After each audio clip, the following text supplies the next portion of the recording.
اسلام آباد میں وفاقی وزیر خزانہ محمد اورنگزیب کی پوسٹ بجٹ پریس کانفرنس کے دوران صحافیوں نے احتجاجاً واک آؤٹ کر دیا۔ صحافیوں کا موقف تھا کہ فیڈرل بورڈ آف ریونیو کی جانب سے بجٹ پیش کرنے سے قبل یا اس کے فوراً بعد ٹیکنیکل بریفنگ نہیں دی گئی اور ایسا نہ کرنے سے ٹیکسز اور دیگر اہم مالیاتی امور رپورٹ کرنے میں شدید مشکلات پیش آئیں۔ ٹیکسز سے متعلق حقائق چھپانے کی کوشش کی گئی۔ وفاقی وزیر اطلاعات و نشریات عطا اللہ تارڑ سے مذاکرات کامیاب کروانے پر صحافیوں نے پوسٹ بجٹ پریس کانفرنس کا بوائیکاٹ ختم کیا۔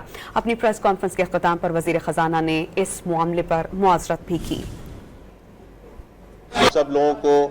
آپ سب لوگوں کو جو پریشانی ہوئی اور جس کی وجہ سے آپ نے تھوڑی دیر کے لیے آپ جہاں موجود نہیں تھے، so first of all I regret کہ اگر اس قسم کی کوئی چیز ہے، لیکن دیکھیے میں آپ کو بڑی کلیئر بات کرتا ہوں، ٹریڈیشنز کو ہمیشہ برقرار رکھنا چاہیے، لیکن آپ نے دیکھا ہے پچھلے سال کے دوران چیئرمین ایف بی آر خود آپ کے سامنے پیش ہوتے رہے ہیں، میں آپ کے سامنے پیش ہوتا رہا ہوں in terms of having these type of discussions. We will continue to accelerate this.